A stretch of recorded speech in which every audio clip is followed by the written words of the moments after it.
So our long international nightmare is over, and you have published a new YouTube video. Oh, I was like, what are you talking about? What international nightmare? Well, it's not a national nightmare. That everybody suffers. Oh, right. Right. The whole globe. Yep. Everyone has been waiting. I took a look at the dates today. Mm-hmm. The previous video was posted on the 11th of November, 2016. Mm-hmm. And then you followed it up on the 29th of March, 2017. So Mm-hmm. you got it in just under the 5-month mark there. You're very close to that. So congratulations. You're back. You've returned from your hiatus. Well, I published a video. We can say that. Yeah, this has been a very long time, though. I mean, we touched on that in previous episodes. So I'm pleased to see that you got over the hump. Yes. As always, I think no one is more pleased than I am. Yeah. I mean, it's very important that you're able to continue to do this. That is important to you mostly. It's also important to the people around you, I guess, that you're able to continue doing the thing that you should be doing. I very much enjoyed spending some time in the Reddit thread for that video. Mm-hmm.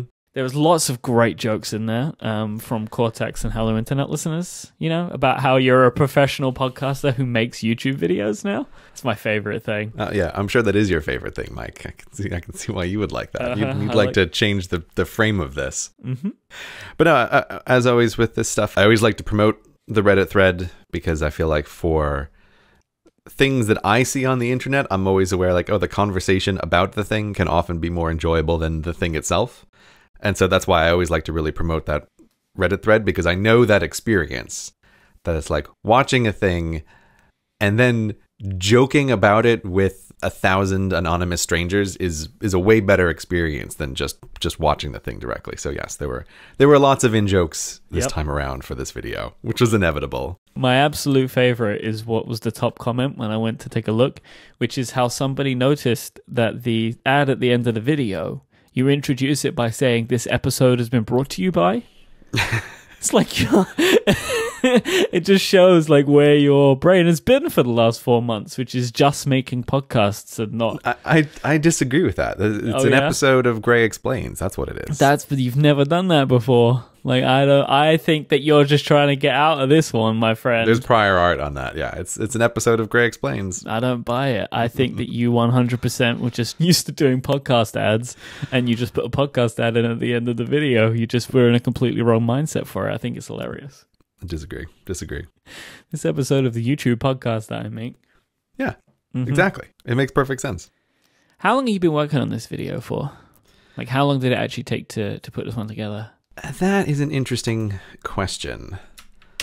Let me look at my calendar here. The first draft of this video was done in the beginning of February. Okay. And I know that because this is when I was in Amsterdam. It's the product of a graycation, this video. It is totally a product of a graycation, this video. As regular listeners know, I do like to go away to try to do focused on solid work, and I was having trouble writing, and I took a graycation to go to Amsterdam, and I was working on something else that I thought was going to be the next video, but I was having a really hard time with it, and it wasn't going anywhere. And at some point in that trip, I just wrote a very rough draft of the thing that would become this video, and then over the next few weeks realized, I think this is the thing that I should work on, and I stopped working on the other project and instead shifted focus to this one. So that's the starting point of this. If you haven't seen it, this video is about the social security number in the US and what that means and where it came from. And I took from it, it's why it is fatally flawed as a means of identification.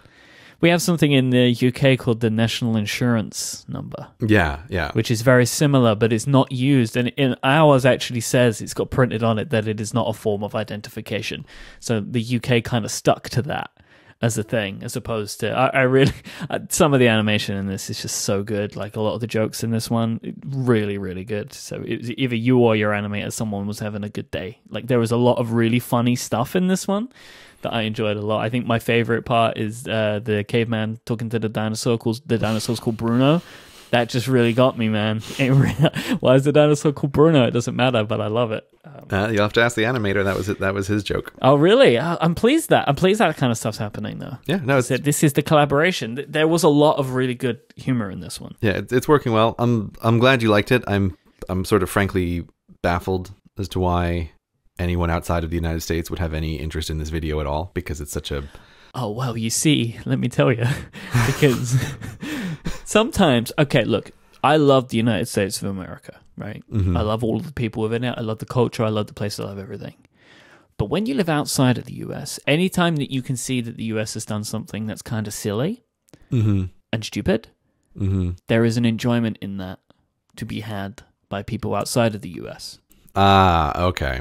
There's like, look at you now, that kind of thing. And I particularly liked the eagle sound when the passport was, there was like a bald eagle noise, screech in the background. I spent a lot of time going through sound effects of eagles trying to find just the right one for that. And I was like, that was a very last minute addition. I think that was actually the morning of I decided to put that in. It was very last minute was that eagle sound. Those kinds of things really appeal to non-Americans, I think. Yeah. Well, okay. I guess that makes some sense then. I figured this would be a video with much more narrow appeal, but I'm looking through the demographics from the live feed stuff. I'm like, why is anybody not in America watching this video? I don't understand.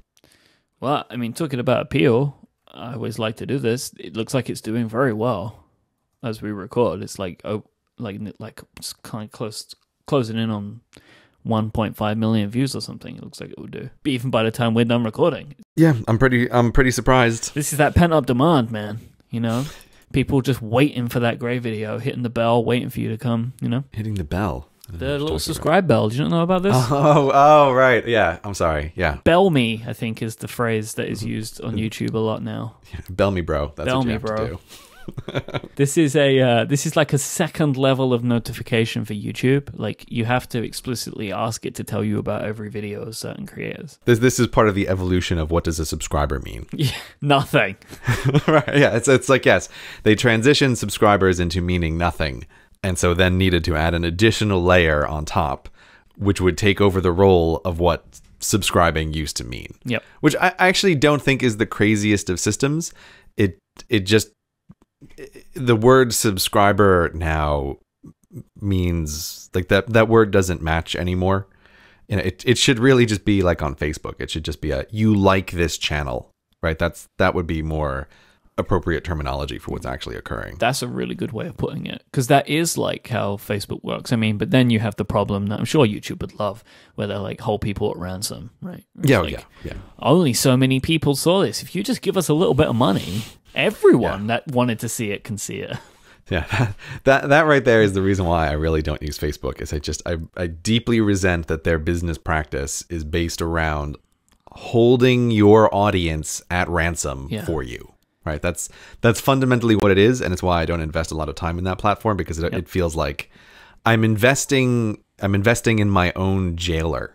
Right, it's like your own jailer will make you a bigger jail cell. It's like, yes, but I have a more foundational problem with his relationship. Right, I don't really want to put more time into this, because it's like with YouTube, I think the assumption is just, their system's useless, which is why everybody doesn't see everything.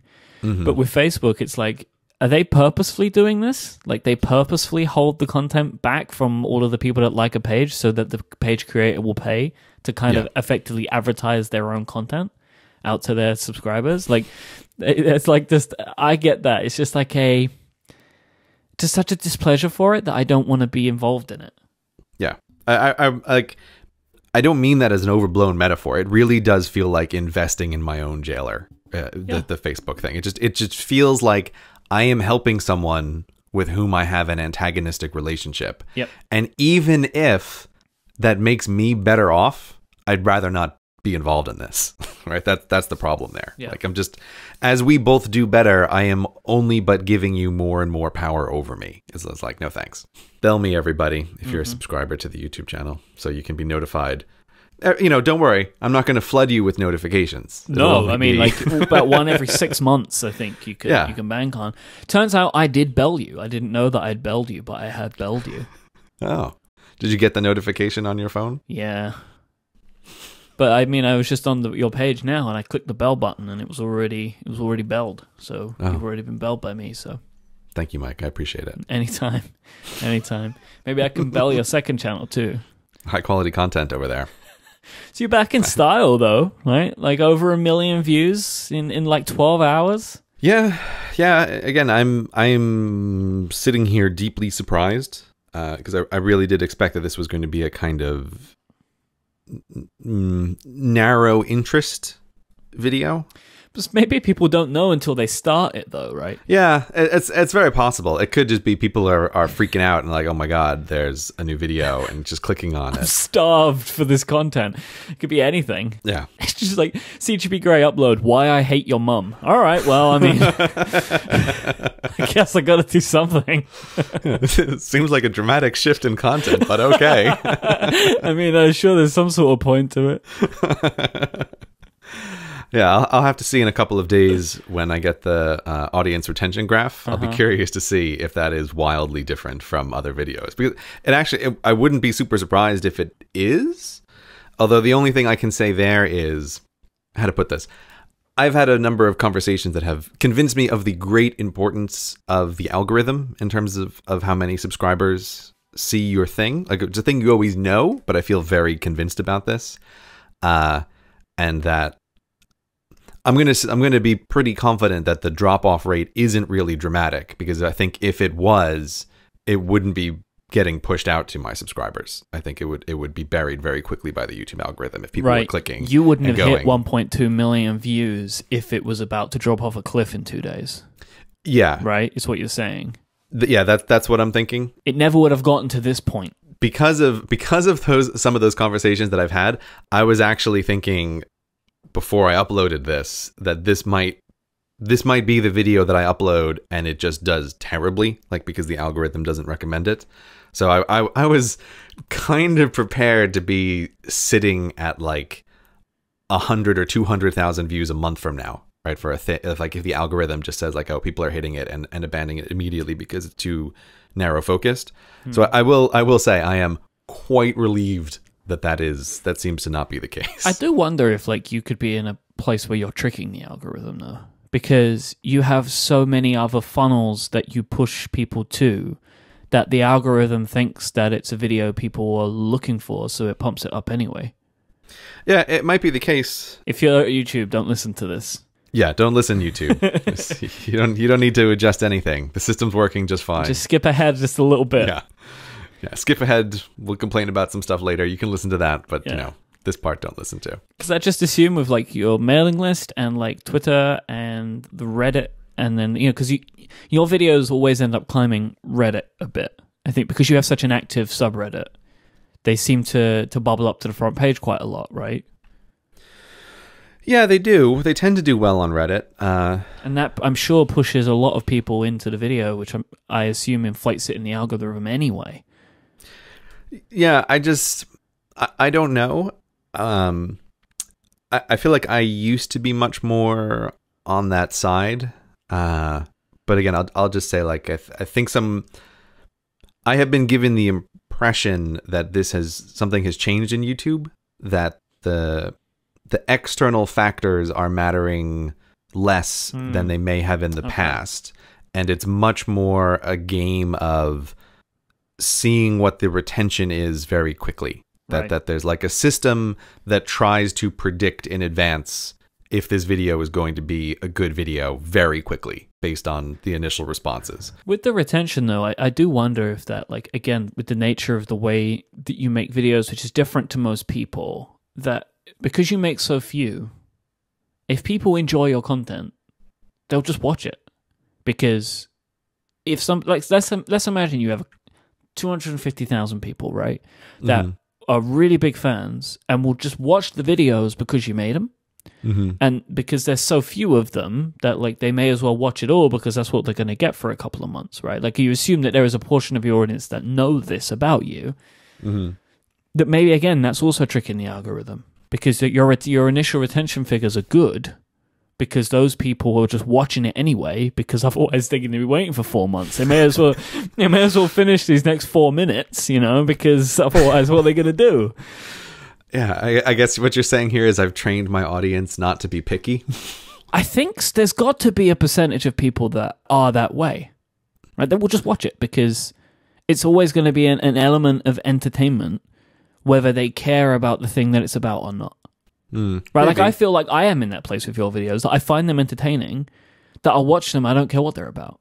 It's like, no, I see this one and be like, social security. I mean, I don't really care about that. I'll wait for the next one. And, my beard will go a little bit grayer, and then I'll just get the next one. Do you know what I mean? Like, I just see it, and it's like, well, I see it as entertainment. I'm not like waiting for CGP Grey to teach me something I need. Yeah. I view the videos very much in that category as well. It's interesting you say that though, because that does relate to perhaps the favorite kind of comment that I get is when I do see people leave a comment saying that they watched a video about a topic on which they thought that they had absolutely no interest at all and still found it interesting.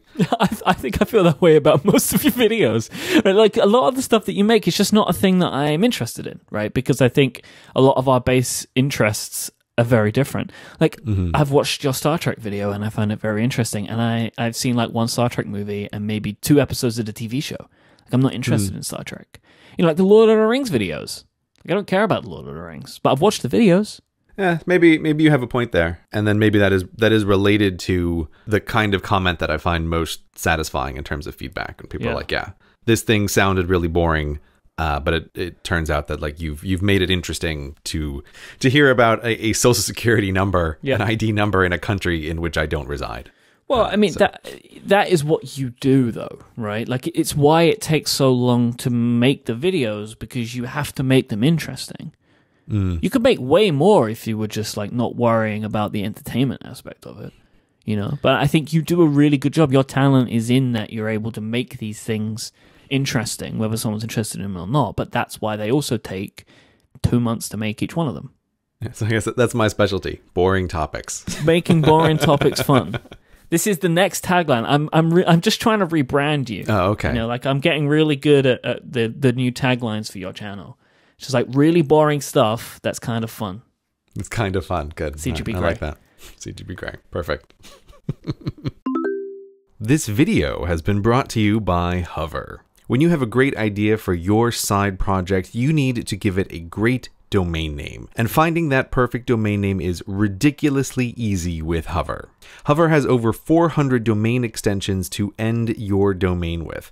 All the classics that you're used to, the .coms, the .nets, plus all the fun, crazy, jokey domains. Once you pick what you need, you can use it to get an on-brand or professional email address so that you're not contacting people with your @Hotmail email address. That doesn't look very good, does it? No, you have a domain name. You want to be able to send email from that domain. Hover lets you do this, and it will work with whatever email program you're already using. And if you need any help at all, Hover's awesome support team is there to give you a hand. Give them a call and an actual person will pick up the phone and answer whatever questions you have. No annoying phone trees or being transferred from one department to another. So whatever the idea is that you have in your head for your side project, go to hover.com/cortex to grab the perfect domain name for it. And when you go to hover.com/cortex, you'll find out more and get 10% off your first purchase. Once again, that's hover.com/cortex to get 10% off your first purchase. Thank you so much to Hover for their support of this show and Relay FM. We were talking last time about my feeling of whether my Switch video was good enough, right? And I was sitting on it, honing it. Got to put it out there. And you said that you sometimes feel like that. I imagine this one, there surely was some extra pressure on you. Oh Myke, when you were talking about that, I was thinking about this video you inside. in the back, because I thought I just kept thinking like, we're gonna have this conversation again, whenever this video goes up, because I think that there's a few things going on here, but this is a video that it's It's fine. Like we were talking about last time in the Parade of Failures episode, how you can see like flaws in your own stuff. Yeah. And this is a video in which I can just see 1,000 things that I would want to change. Like it's a funny thing, but like even the fact that the video is, I think the running time is something like 7 minutes of me talking about stuff. And that's an indication to me of like, this video is too long, right? If I had another few weeks to work on it, I could get this down to 5 minutes. Like this to me feels like it should be a 5-minute video. That is quite a long video for you, right? Like if a video goes over 5 minutes, it tends to be a bigger topic than this. Yeah. And this is exactly the thing. It's like, you know, it is that old joke of like, it takes longer to write a shorter letter. Like this is exactly the thing. It takes longer to make a shorter video. And it's this one, and it was also the Death and Dynasties video is the same thing of like, they're both around 7 minutes, which to me feels like it's good enough. Like you were talking with your Switch video last time, like it's good enough. And it starts to get into the questions of how long do you want to spend on this before actually getting it uploaded? And the Death and Dynasties one was an example of, I wanted that one to go up relatively quickly after the Rules for Rulers, because I felt like it was an important little follow-up, and it had to be timed in a very particular way for the election. No further comment on that. Interpret that however you wish. That I chose to upload that the day before rather than the day after the election. But anyway, moving right along.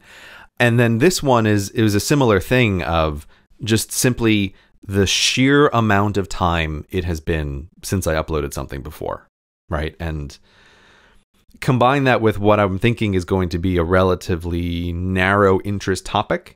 It's like, you have spent many weeks on this already. Is it really worth it to maybe spend 2 or 3 more weeks trying to shave down 2 minutes off of this video? You were not, you knew you were not making a magnum opus.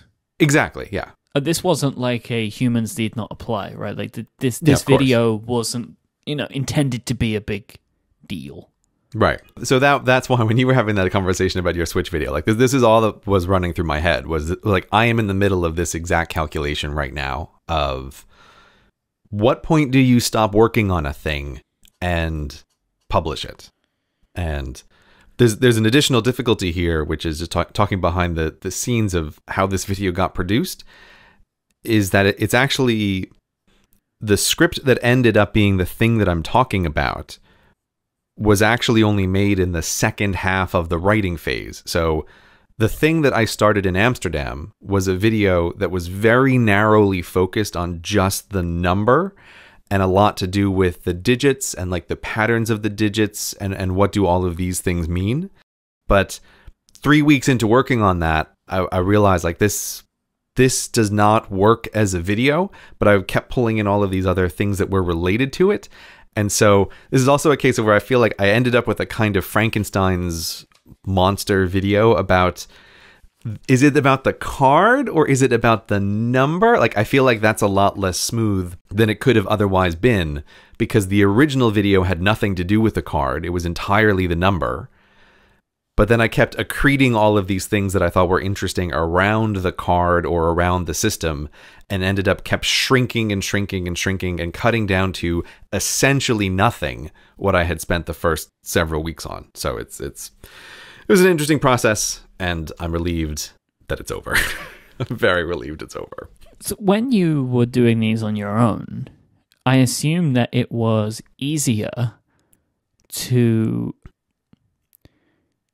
keep working and working and refining and improving, because all you were doing was just making more work for yourself. My assumption would be that when you're working with somebody else, you may not continue to give them all the tiny, minute changes because you have to keep asking somebody to do it, right? Do you see where I'm going with that? I know where you're going with this, but the thing that I have been doing so far with the animator, and there's another video which I started in November, which hopefully will be up in a month or two, which has been going through the same process, is basically the animations don't happen until the last possible second. So any real animation does not occur until I have recorded the audio. That makes a lot of sense. All right. But there's a lot that can be done ahead of time. Illustration rather than animation, right? I assume. Yeah, so there's a lot of storyboarding that can be done. And in particular, there's a lot of asset creation that can be done. So what I'm trying to do is let the animator know, like, we're going to need teachers. We're going to need firefighters. We're going to need an Amish guy. Right? We're going to need these things. We're going to need these things. And if we only end up using half of the assets that are created, that's not a terrible loss. And it means that if we have more than is necessary, like it helps in the animation phase later. So I'd have to look at the actual calendar, but I think this was maybe 10 calendar days of real, like, I have recorded the audio, go, like, we're going to animate it now. Right. It's somewhere around there, but nonetheless, the animator's been working on assets since almost the very beginning. When I started writing a thing, I'm pretty sure we're going to do a Social Security video. Just start drawing Social Security cards and we'll figure it out later. Did you feel like an extra pressure, I don't know whether to the audience or to the business, like, because there's been such a big break? Was there like additional pressure than just the usual pressures? I was trying to tell myself that there wasn't, but obviously I think there is. I think there really is a feeling of, like, I can see it in the feedback that if I go dark for a while, people start assuming that I'm working on something really big. That makes sense. Like, it does make sense from an audience member perspective, and occasionally that has happened. There's been a bigger video after a bigger break. And so I do know that there is some kind of audience inbuilt expectation for that. And yeah, it does make it harder, but I did very much try to ignore that. And I was expecting that this video would go very much counter to the pattern. Like, I was not expecting this video to do super well. And so I'm prepared to go against that pattern, to not feel like I have to have a big, long, amazing video that appeals to the entire audience. Like, I'm willing to do something that I'm risking being much smaller and doing much less well than on average. So I'm able to risk going against the normal pattern. But yeah, without a doubt, I think when it gets to be a longer time between videos, there is more expectation and pressure that the next video is going to be larger. But it's like, well, I can't change the fact that that's not always going to work. So I try to ignore that.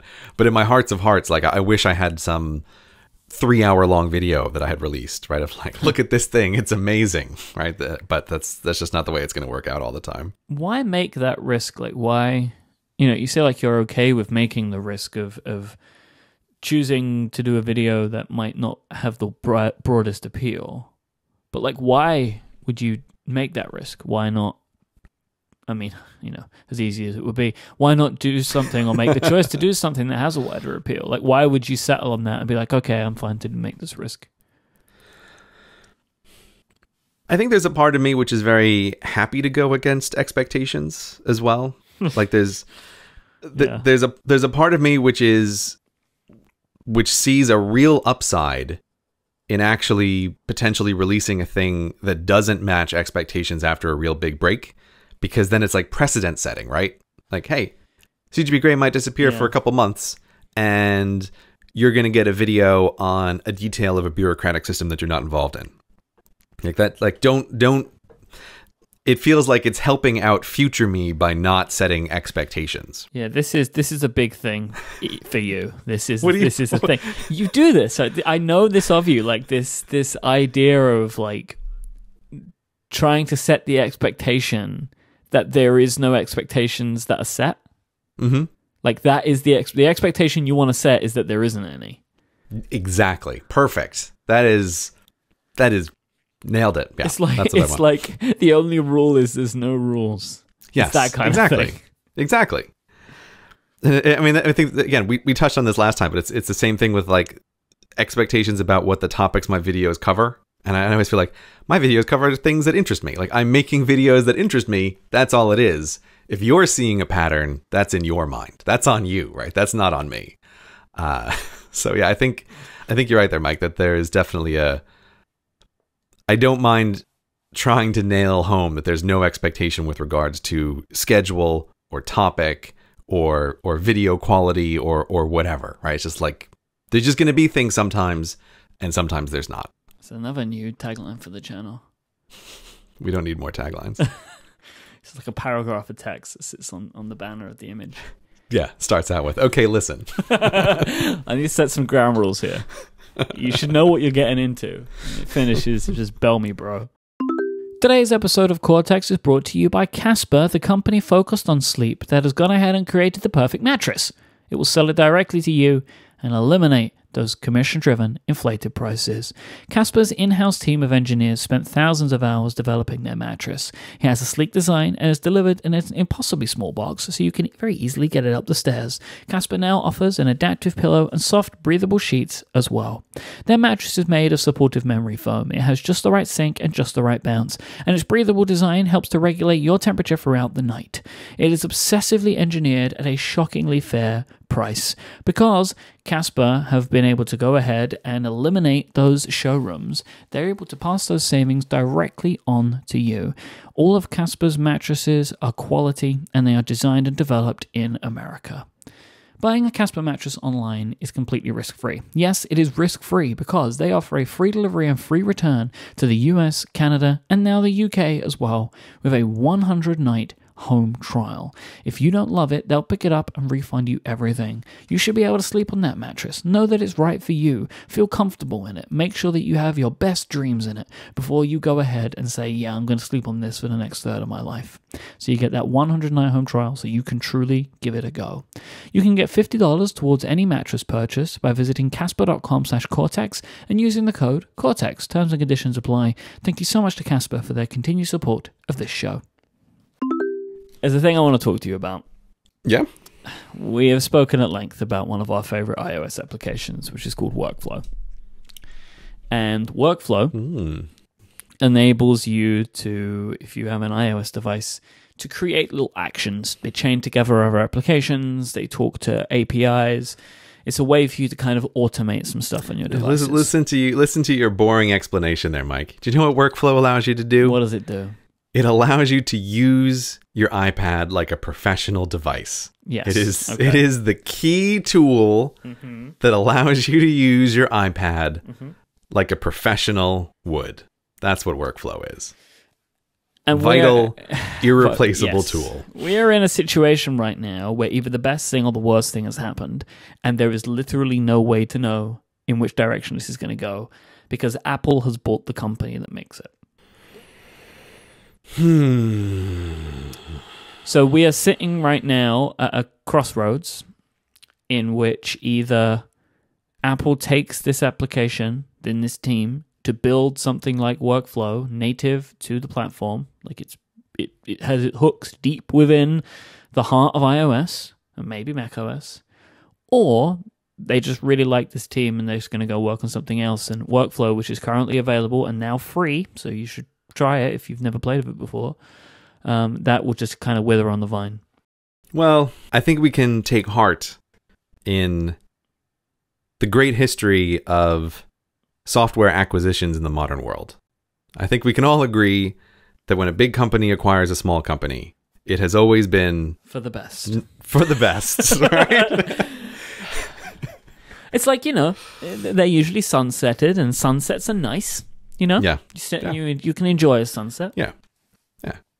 Say, what would you say? 80% of acquisitions, the result is the product acquired lingers for a while with software updates in doubt, and then eventually just dies, and the team who creates it is absorbed within the larger monstrosity. And then those people wait until their contract's up and their shares vest, and then they leave the big company and start their own thing with the money that they made. Right. Tends to be how it goes. Yeah. That seems like 80% of acquisitions. Yeah. So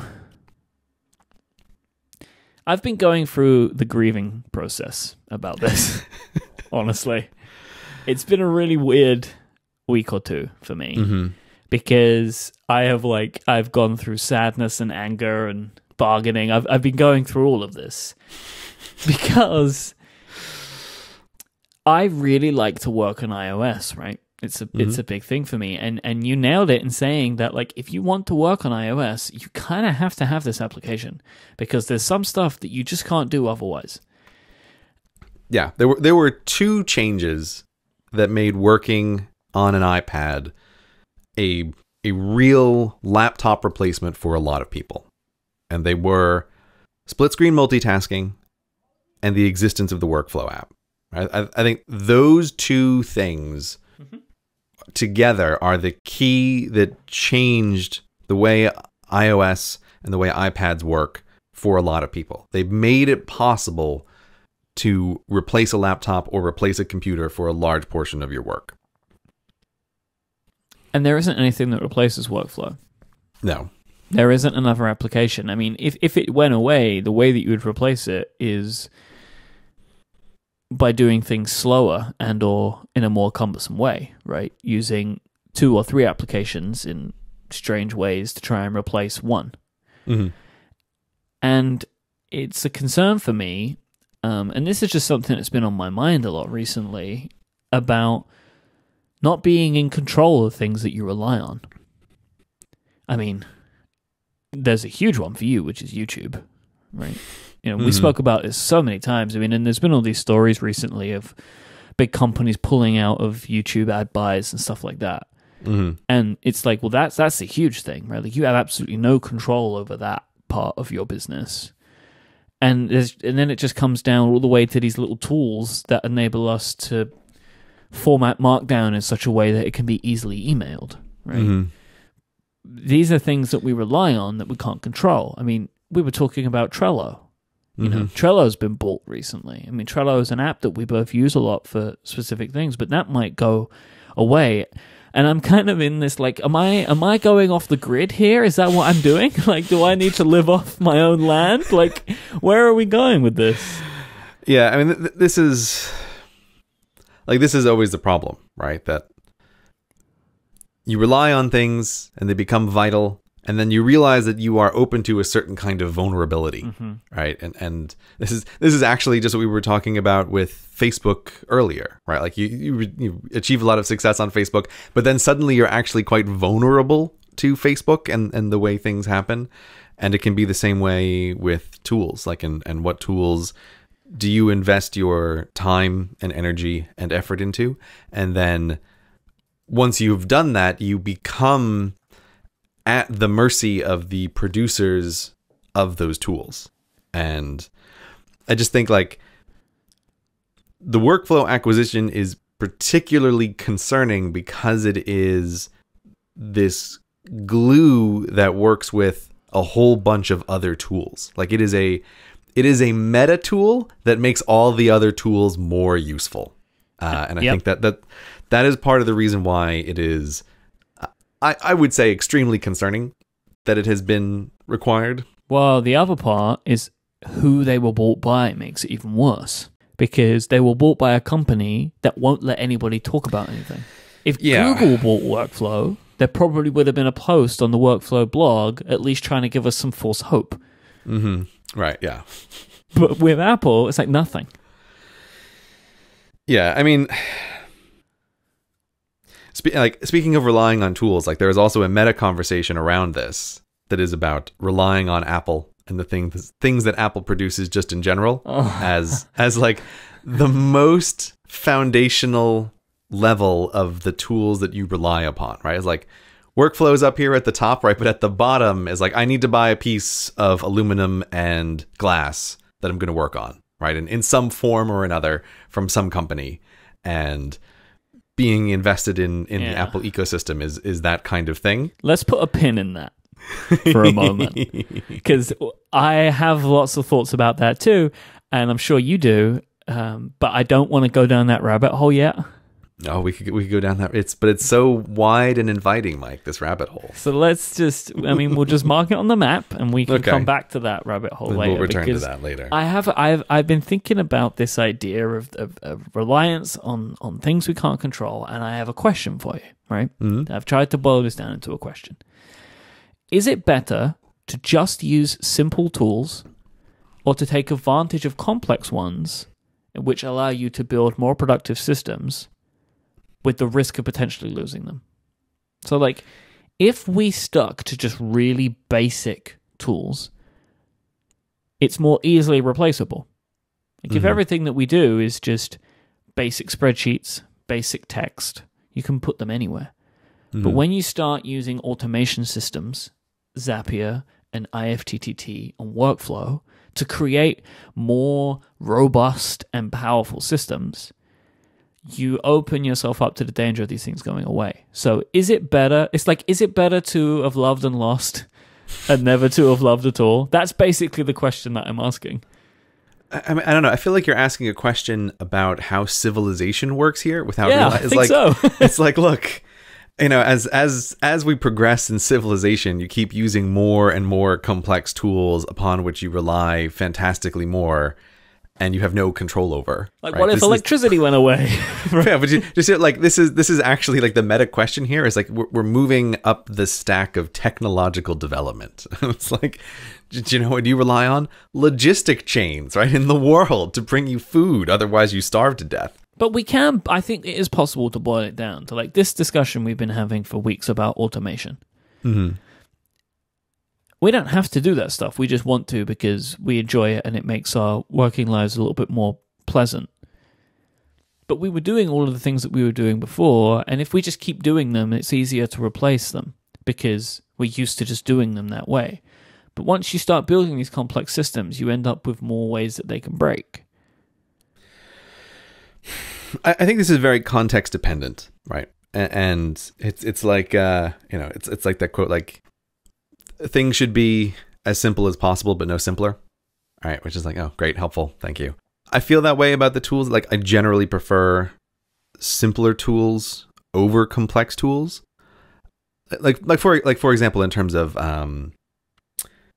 just thinking of like my writing environment. This is a case where I have for all of my writing life now, greatly preferred the option where I can have a bunch of text files in Dropbox, and they will sync with whatever program I'm using to do my text editing. And that always to me feels like this is what I want. I don't want to end up getting caught up and held hostage to the ecosystem of one app for writing, because the writing is so foundationally important that I need to be able to switch my tools if something happens. And this is a thing that has paid off tremendously. Like the number of times I have switched Dropbox-enabled Markdown editors is large. Often because like they just stop being developed, right? Or there's a change in a feature that bothers me, and then I can switch to something else. So that's a case where it's like, yes, for something that's super important, I do prefer to try to keep it simple and also swappable. And it's why, for example, like I played around with Scrivener on iOS as a writing environment. And it's like, it's a good app. Like I can, it seems like it's a great way to write. I know a lot of people really like it, but there's something about being really heavyweight and like locked into their system, which I don't like being on the other side of that equation. Like, oh, now I am dependent on Scrivener. I am not using them as a tool to get a thing done. But that is not always a possibility. Like for example, there's no version of, I have a bunch of text files and I'm just using a writing editing app for animation, right? Or video production. Like at some point you have to just say, I'm going to pick a complex tool and I'm going to learn and invest a whole bunch of time in it and end up being kind of held hostage to that tool because there's simply no other option at certain levels of complexity. Final Cut is a good example of that, right? Is the perfect example of it. The previous version of Final Cut everybody learned, professionals were using, and then Apple burned it down to the ground and rebuilt it, and it was completely different, and it was missing a lot of functions, and it made people really upset. Which was coincidentally the exact time that I transitioned to Final Cut. Because then Final Cut became useful to somebody that didn't know how to use it already. Yeah, I remember that very well. Like, I was using iMovie before then, and then they're like, and I heard all these things like, all these people are complaining that Final Cut was totally redone and made simpler, and they hate it. And I'm like, ooh, that sounds great. That sounds like the perfect time to transition to a better tool.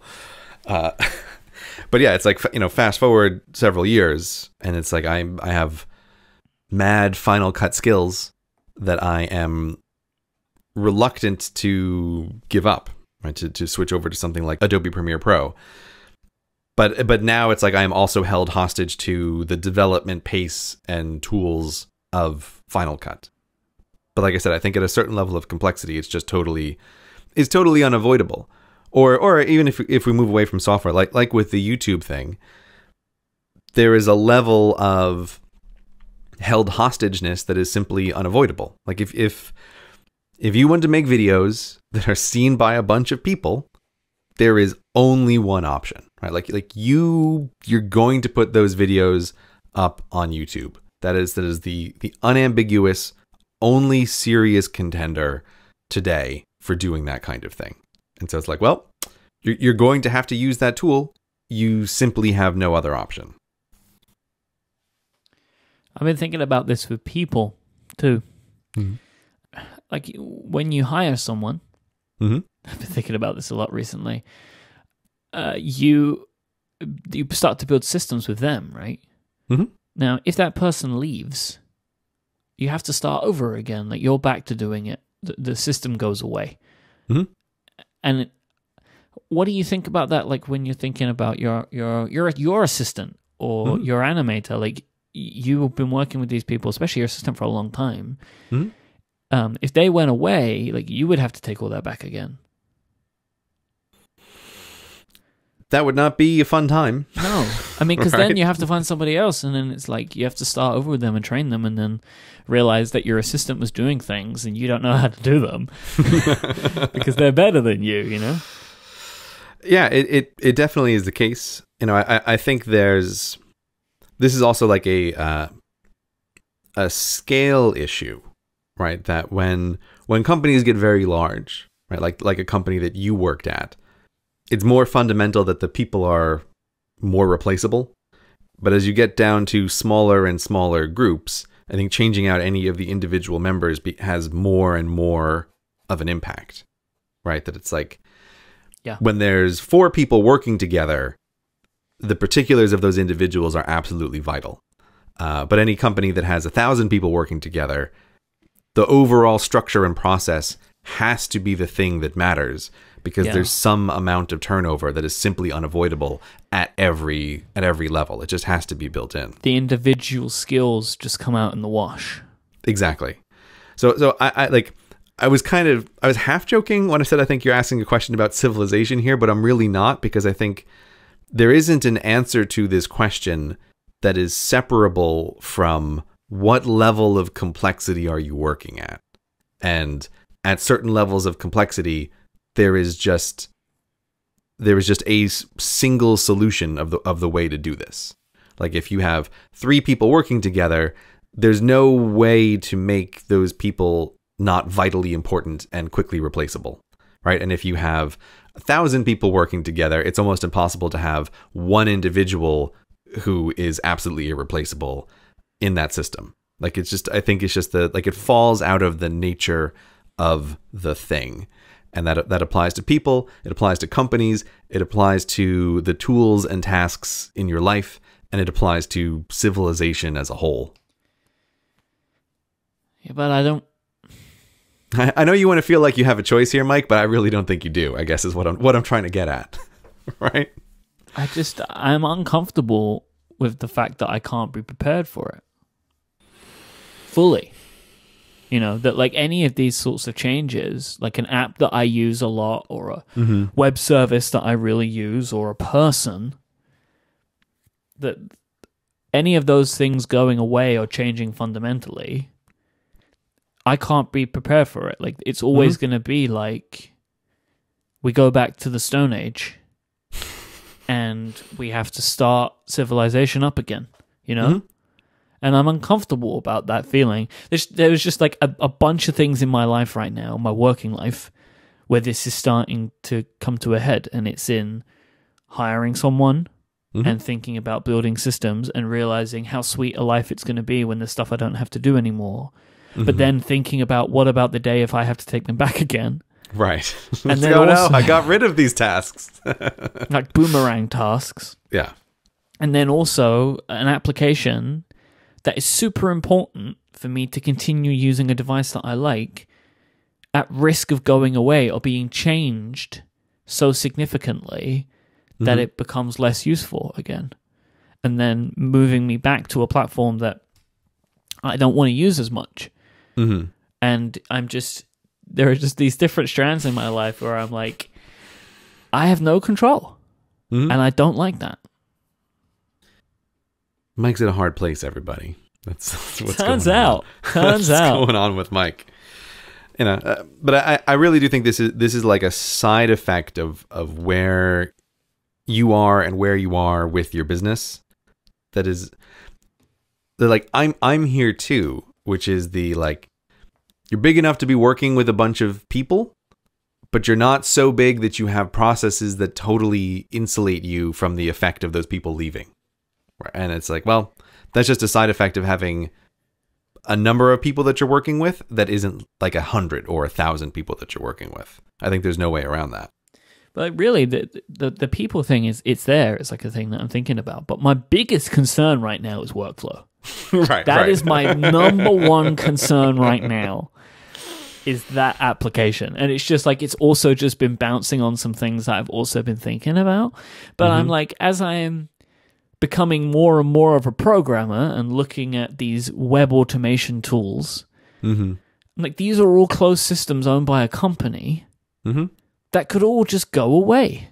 And, you know, like I'm starting to think every one of these services that I'm using now, stuff like Toggle and Zapier, I'm like, please let me pay. I know. Yeah. I'm only starting to bring on these services now if I can pay for them.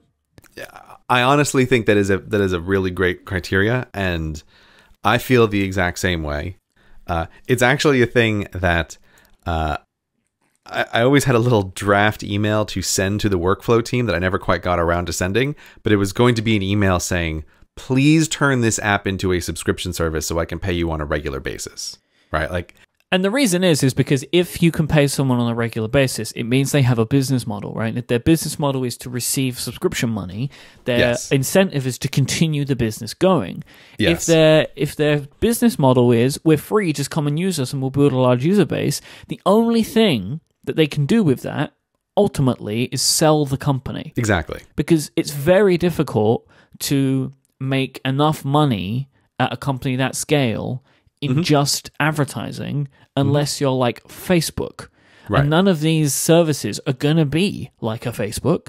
So the most likely thing is that they either sell their app for $4 one time, or they are free, and that means they're probably just going to get bought by somebody else because it's the exit.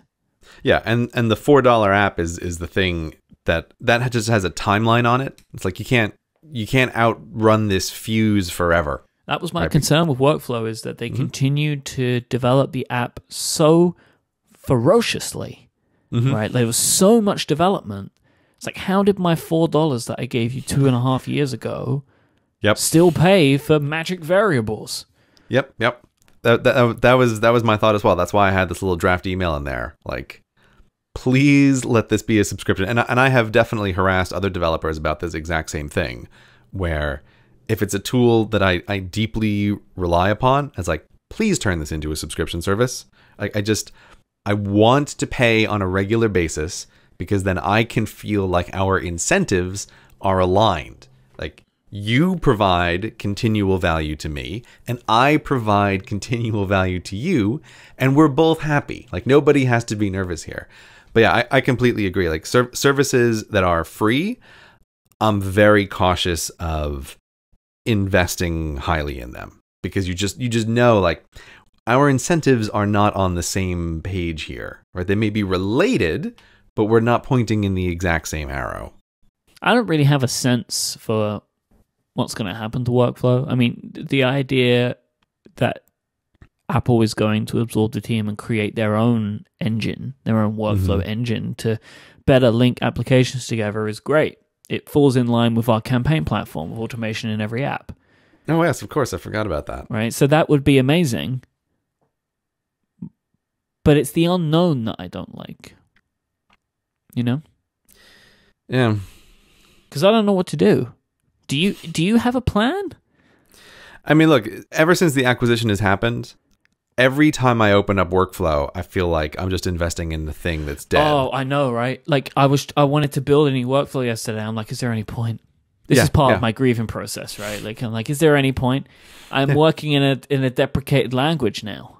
Yeah, that's exactly what it feels like. Is like there's a funny thing, which I think some people have taken the fact that Apple made the workflow app free as a positive sign, and I don't feel that way at all. I feel like that's their only move to minimize disgruntledness, because you can't complain if they take away something that's free later, and it's the way for them to leave it up on the store for people who still use it. It's a better sign than them removing it from sale, which is also a big possibility. I mean, removing it from the store, I honestly don't think that would be a realistic option for Apple to have done. They've done it before. I know that they have done it before, but I think they have not done it for like a comparable tool. Right. Like I really do think that workflow is at a different level for this. And so I think if they had just removed it from the store, I would view that as I don't think that was a genuine option. And so then the only thing to do is to make it free, which feels like don't complain about it later if you started using workflow and never paid for it and we took it away, right? Like that's, I swear to God, I would feel much better if they kept charging for it, right? It's like leave it up as $5. Yeah, I mean, that would have been way better, right? That would have been, because then nothing changed. Yeah. Right. And then I could also feel like you are not planning on burning the goodwill of the people who bought your app anytime soon, right? Like that's the way that would feel. But free to me feels like a stay of execution until it disappears. That's the way free feels like.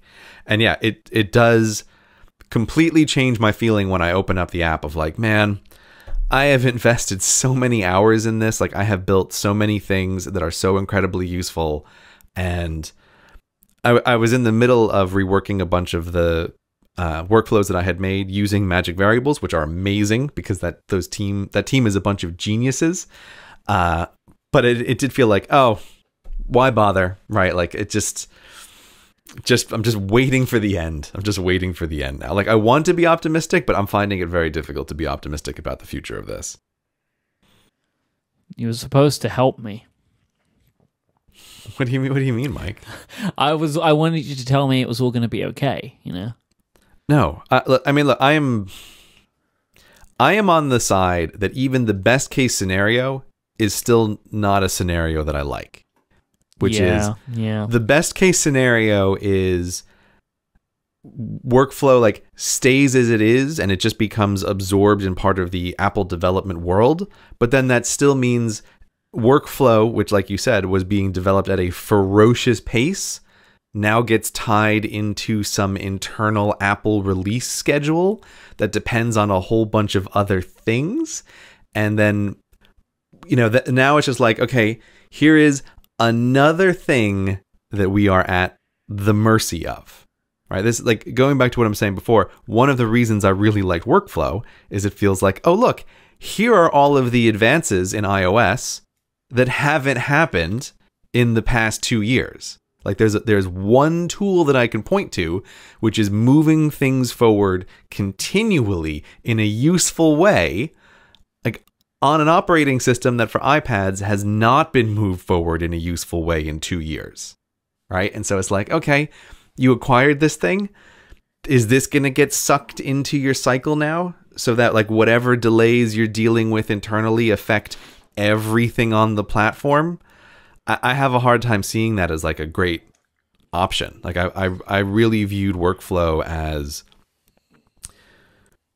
so beneficial precisely because it wasn't connected to Apple. Like it was a thing that was separate, that was able to develop at a great pace in a time when there has been great stagnation. So I have no comforting words for you, Myke. I'm sorry. I think we should go take a visit back to that pin we put in the map, maybe. Oh yeah? You want to go back there? This episode of Cortex is brought to you by FreshBooks. Life as a freelancer can be challenging, but our friends at FreshBooks believe that those rewards are worth it, and they build tools to make those challenges easier for all of us. We're all racing to get everything that we need done by the end of the day, whether it's editing a podcast, recording a YouTube video, planning out for that meeting you've got the next day, getting that presentation ready and making sure your slides are in order, all whilst trying to tackle a mountain of invoices. The working world has become trickier and trickier as people are finding their own ways to become self-employed. It's changing. The working world is different. There are opportunities now that didn't exist before, but they do now, and we need tools that can work like that. This is why FreshBooks is for you. FreshBooks has been designed from the ground up to work the way that you do. You're going to be able to be more productive and organized whilst also being paid faster. FreshBooks customers get paid up to 4 days faster than anybody else because they have a ton of online payment options that you can set up in just a couple of clicks. You can build all of your invoices in a WYSIWYG interface, so you'll see those invoices exactly how your client's going to, and you'll get them set up and sent out in less than 30 seconds. I swear by FreshBooks. We have been using it since Relay FM began. We will very soon, probably by the end of this month, be sending our 1,000th invoice with FreshBooks. I cannot recommend this product enough. If you send any invoices to anyone, I am very confident that you are going to love it. You shouldn't be dealing with a stack of pages documents anymore or sending things by fax. You should be using FreshBooks. Every invoice you send is able to be tracked. You'll know when somebody's looked at it. You'll know when they haven't. You'll be able to log into FreshBooks and get all of your notifications right there, so you know exactly what's going on with your business and what needs your attention. FreshBooks is offering a 30-day unrestricted free trial to listeners of this show. Just go to freshbooks.com/Cortex and enter Cortex when they ask you, how did you hear about us? Then they'll know that you came to them from this show. Thank you to FreshBooks for their continued support of Cortex and Relay FM. I've spent a lot of my time over the last few months being concerned and or frustrated with my ecosystem of choice. And I don't really know what to do about that. I mean, look, I'm there with you. I find it particularly interesting because I feel like I've followed Apple News for a long time. It's a company that I've always been very interested in. And I have, in conversations, almost always found myself on the side of when people are down on Apple, feeling like, you're expecting too much. Right? Like, you're expecting magic unicorn stuff all the time. Like, and I think it's unreasonable. But I feel like in the past 2 years, I am at the absolute nadir of my feelings towards this company in a way that I never expected to be. And it's just interesting to find myself like switched to that greatly against my will. And yeah, it's the same thing. It is deeply concerning because this is the foundation upon which everything else in my working life rests. And I was actually trying to think this morning. I was walking around. I was trying to think like, what could be more disruptive in my life than switching operating systems? And I think there is literally nothing that could be more disrupting than that. Like I was thinking, would moving to China and having to learn Mandarin be more disruptive than switching operating systems? And I'm convinced the answer is no. Like that would be, moving to China would be less disruptive to my life than switching operating systems. Right? So it's like, man, I'm really stuck here. I'm really stuck here. I think I kind of follow where you're going with that because like, if you moved to China, it would make less of a disruption to me. Exactly. Than if you switch to Windows. Because if you switch to Windows, I have to learn how to edit in Adobe Audition. Yeah. If you move to China, we just record at a different hour. Exactly.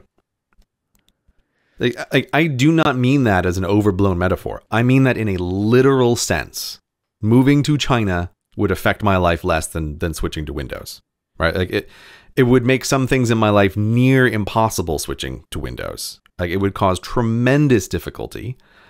And that's why it is so frustrating, and not even frustrating, it's like deeply concerning that no matter what Apple tools and products you use, it feels like they have failed to execute on everything for like the past year and a half, right? It's again, I'm normally the guy who would be on the other side of this and defending and saying like, oh, they release stuff when it's ready. You know, your expectations are too high. But it's like across the entire product line, it's very concerning. It's like related to this. I don't want to get into the whole thing now, but a slight thing related to my working environment is I was thinking there is a space for me to have a dual monitor computer setup in my working life. And I was realizing like, how would I go about doing this? Like what is the solution for, I want a really powerful computer that I want to be able to attach two screens to. It's like, oh, I have to buy a laptop that I'm going to leave in clamshell mode all the time. And I'm going to buy these two, frankly, super chintzy feeling monitors from LG. It's like, this is a comical solution to this problem. It's like, this is no good. Or relatedly, my wife has been using one of my iPad Pros for a while. And this has been the worst creeping delay because her use of my smaller iPad Pro has affected my like distribution of where I do work. But I have been thinking for months like, oh, this is just a temporary thing. I'm just going to wait until the next revision of the iPads and then I'm going to like readjust. But now it's like, here we are after this was expected, and it's like, well, I've been delaying for several months about what I'm going to do with iPad Pros. And now what? Again? Like, it just feels like it's a bad situation for everybody across all of the hardware.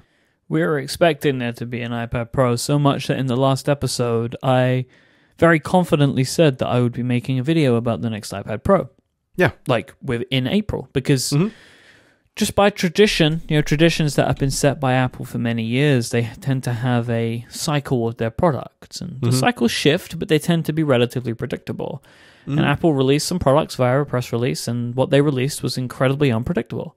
A red version of the iPhone, the current iPhone, and a new iPad, which was a revision in the iPad Air line, the regular line, but it's a cheaper iPad. It's a great iPad for the iPad product line itself.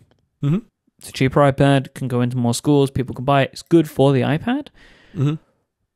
But it lends itself to an argument recently that if you are a user of Apple's products and you are a professional, you are feeling increasingly like the company cares less and less about you.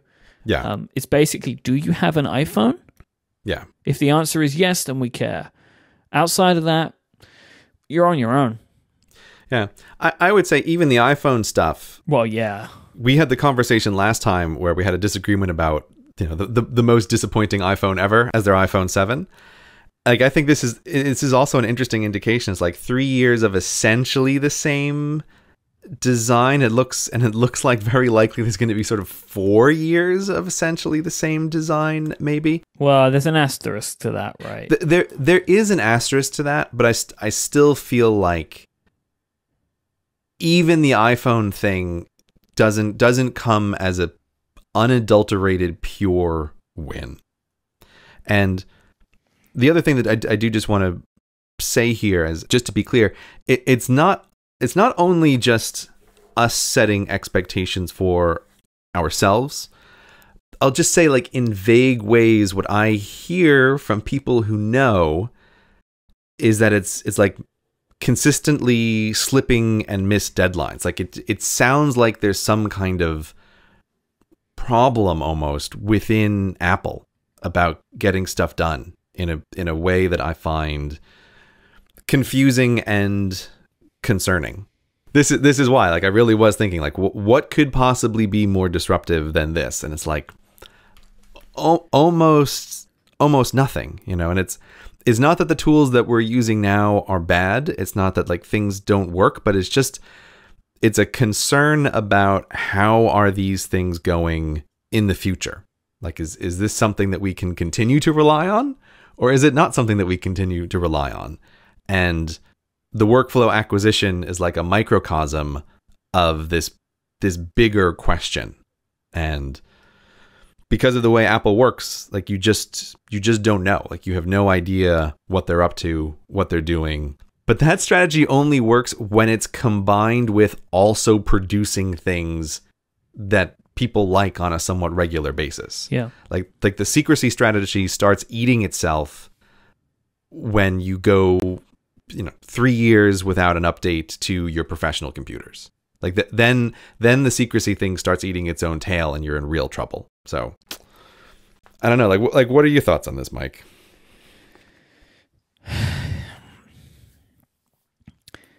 It was easy for me to make jokes when the Macs were not getting updated, because I was using the iPad. We were all there, and it was fun. It was fun for me to make jokes because I assumed that my product line would get its update, but my product line didn't get its update. And I mean, I would make jokes at the expense of my friends that really care about the Mac, but I do care about it as well, right? Because I'm sitting in front of one right now. And I don't want to change. I've been an Apple user for over 10 years. Like, this is what I know. I know how to use this stuff, and I'm a fan of the company. But ultimately, I am a fan of technology. Yeah. And it has just been that over the last 10 years, in my opinion, the best technology came from Apple. But then I look at something like the Samsung Galaxy S8. And that is exactly what I want from a phone. That looks like what I want. That looks like the phone that we are dreaming about Apple releasing in September. And as someone who has been a devout fan of the iPhone for 10 years, that isn't something I expected to say. That Samsung, I believe, are probably making the best phone available right now. And there was argument that they did it with the Note, but the Note exploded, so it kind of took it out of the running. Now, it's easy to make jokes about that, about Samsung's bad management or misfortune, but let's just assume that they fix this problem and this will not happen to the Galaxy S8. That is an incredible looking phone. Like, oh yeah, everything about it, the software, the design, like all of the design that they've done. I mean, Samsung has had really poor interface design in the past, but all of the walkthroughs that I've seen, this thing looks stunning. Like, it just looks incredible, all of it. Yeah, it really does. That's what I want. I want that phone. I want that phone, but I want it to be an iPhone. Yeah. Or like, this is like a similar thing. A similar thing is like the Microsoft Surface Studio that came out, right? We spoke about that. Like, that was totally a moment of like, am I living in Bizarro land? This should be the computer that Apple is releasing, but it isn't. Like, this is the thing. It's deeply concerning to see this stuff and to see Apple consistently fail to ship or to just sell stuff that is old. Like, and we're not talking about like 10 years old, right? But in technology land, the months are exponential. Right? That, like, this is how this counts. It's like, if a thing is 18 months old, when it's 19 months old, it's twice as old as it was a month ago. Like, this is how this actually works in technology land. Like, you can't count these things linearly. And just like other companies move on. And so, yeah, it's just very concerning across all product lines. And as a, or even just like having seen, I mean, I really can't think of a single area, with maybe the exception of the watch, where it's like there's not really concerns. It's like, seeing demonstrations of Alexa versus Siri, right? Or seeing like, I watched a video this morning of Android's Auto, right, versus Apple's CarPlay, and it's just like, it was just embarrassing to see the Apple version of this. And it's making me think, like last year when we were in San Francisco and we were walking around all of those companies, and we had that big conversation about like, what are all of these people doing? I really have this same feeling of Apple, like, where are all of your resources going? Like, I don't understand. Like, are they all going into the Apple TV and media deals? Like, oh, nope, doesn't look like they're going there. Are they all going into iOS software updates? It's like, well, you couldn't get stickers, your headlining feature, to work on all 3 platforms in a consistent way a year later. So it doesn't seem like they're going there. Like, where is all of your time and attention going, Apple? Like, I find it confusing and concerning. So here's my feeling about where I am with this right now. We're like 3 months away from Apple's developer conference, where they will show what iOS 11 is going to look like. For where I'm feeling right now, this all rides on that. Like, if they show me what I want to see, right, which is like big advancements, especially to the iPad, but just like big advancements in iOS to the consumer as well as to the developer, then I will be willing to like write the year off. They could have just had a bad year, right? And this is the thing, we'll never know. I mean, because they don't talk about it, right? Like, Apple can fix a lot of this stuff by saying, hey, look, we're working on a new Mac Pro, we're working on new iPad Pros. They're coming this year, but we couldn't get them out in 2016 because of X, Y, and Z, right? Like, That would satiate a lot of Apple fans in the way that they feel, but they won't do it. But if they can stand on stage in June and show me something that's really awesome, then I can be like, all right, either everyone was working on this, or they just struggled, or whatever.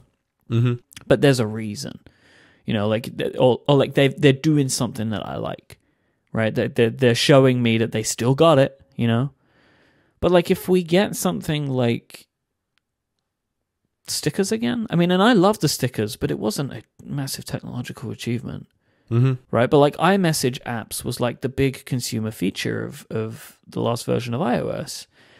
And if that's what it is again, I'd be like, well, what happened in 2016? Like, what were you doing? And if that's the case, I don't know what I'm going to do, Gray, but like, I know that I have to start thinking about things differently.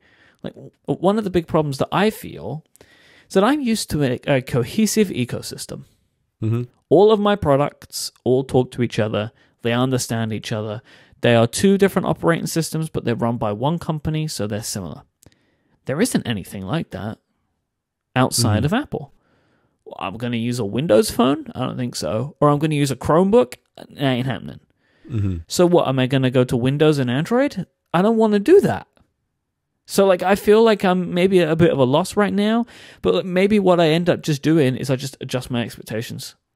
My expectations will be adjusted by the end of 2017, and that maybe instead of just thinking like I'm always going to buy the next Apple product, I just adjust it to maybe I just buy whatever technology interests me the most.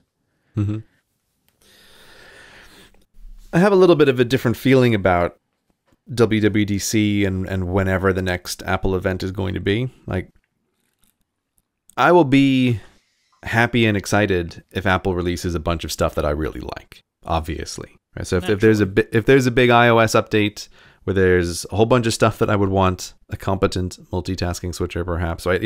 Just like amazing things, that's great. I'll be really happy, but I feel like there's a real fundamental doubt that has been placed into my head that will not be able to be dislodged until I see semi-regular updates again, right? And it's a thing that has become like a little thought of poison with all the tools, just like with the workflow. You open up workflow and you feel like, how long is this going to be around?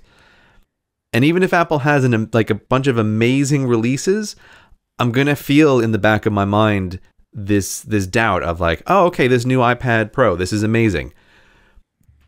Is this the iPad Pro for the next 2 years? Yeah, but I can live with that if that's my expectation. I mean, a lot of my concerns right now are just because they're not working at the pace I'm used to, or they're not releasing products at the pace I'm used to.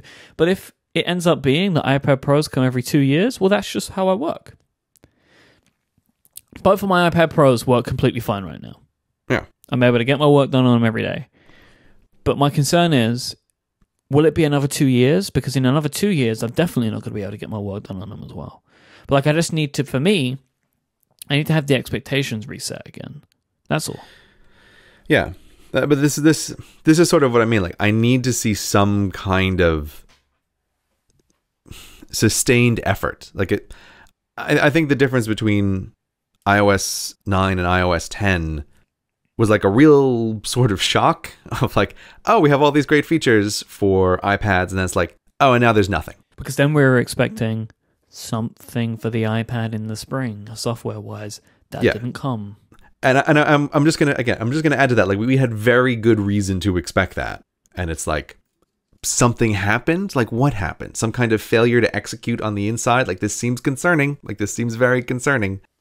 So yeah, it's just, I don't know. I feel like I will need 2 Apple release cycles to feel good about it again. And I mean, I even found myself like, I couldn't believe I was doing this the other weekend, but it's like, I guess here I am. I spent a whole weekend learning Adobe Premiere Pro from the ground up, just because it's like, even with Final Cut, like, I have this little bit of a feeling of like, how much time and attention is this going to get in the future of Apple land? Like, a lot? Like, I don't know. I don't know if it's going to get a lot of attention. Like, maybe I should just check out what this other thing is, so I have some anticipatory sense of if I do need to do the thing, which is to turn a Microsoft Surface Studio into my work production machine. Like, I have an idea of what that is ahead of time. And it's like, I can't believe I'm sitting here learning Adobe Premiere Pro, but like, this is what I'm doing, because I'm going to feel a little bit better if I have just like stuck a toe into this water in advance. And yeah, and that's where we are. I feel like I've spent so much time over the last couple of months talking about this. Mm-hmm. You know, it's the talking point of the time in and amongst people that care about Apple at this deep level. Mm-hmm. And I find myself frustrated that I even talk about this, because I know it's frustrating to listen to if you feel the way that we do. Because what you don't want is people telling you that your fears are justified. In the same way that a moment ago you couldn't tell me that I didn't have to worry about my systems being broken. Like, so I get it, but like, what are you going to do? I'm not going to sit here and say it's all fine. Like, I'm not going to be that dog in the fire with the mug, right?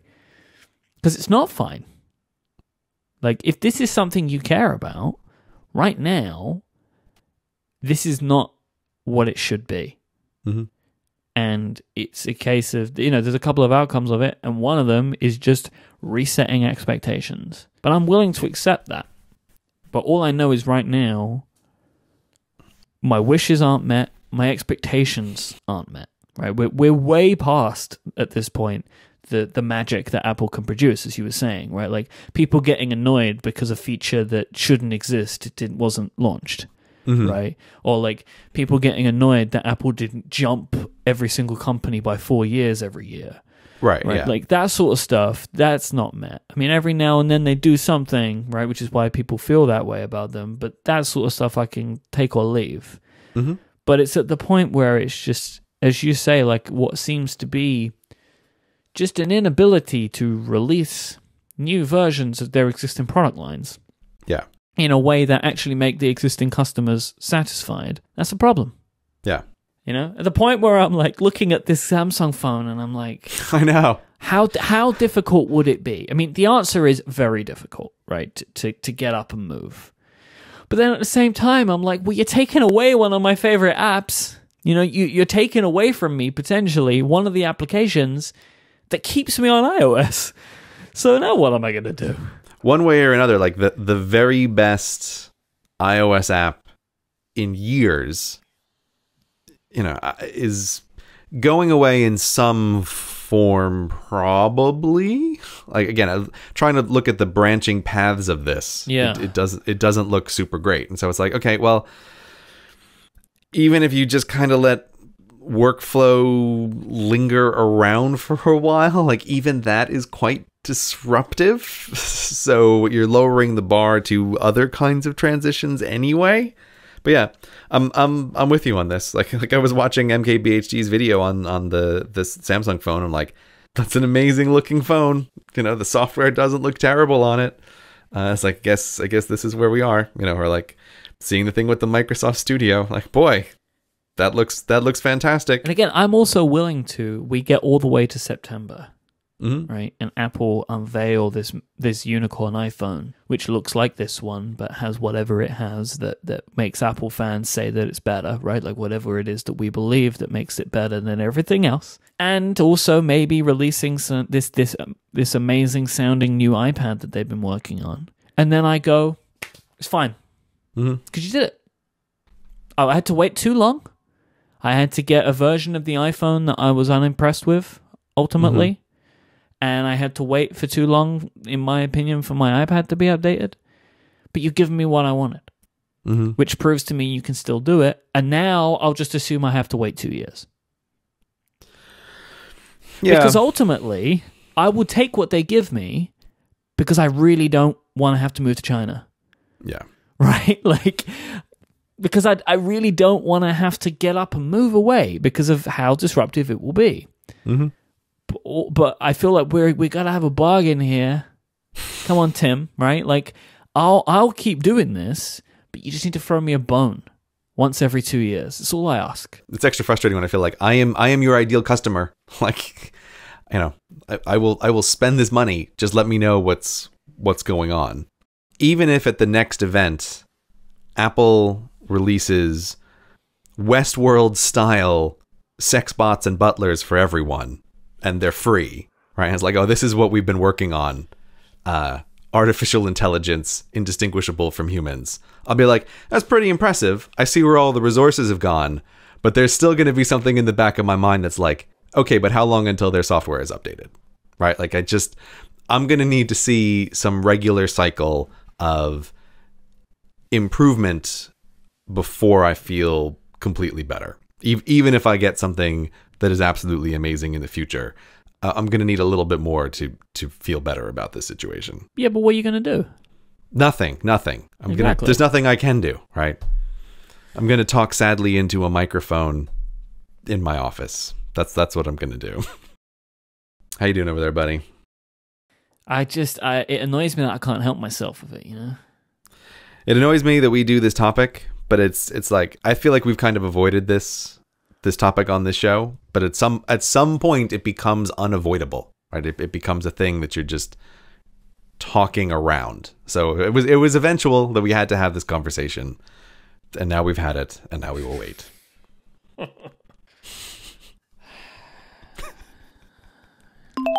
But Gray, I don't want to end on such a somber note. Okay. Because, you know, there is much good going on. There is much beauty in the world, Myke. Like, is that what you're trying to tell me here? You could go out and smell the flowers. I mean, and one of the great things that exists in the world today is this show. Of course. This very podcast called Cortex. And this is episode 49. Next time is episode 50. Now, because of our very erratic release schedule, we haven't really celebrated much in the way of anniversaries for this show. You know, we didn't celebrate our first birthday. We probably won't celebrate our second. But we have a milestone episode just around the corner. So I would like to ask our listeners to give a little bit of participation for episode 50. And I have a few things that I would like to throw out to them that they could maybe give me some thought on. Mm-hmm.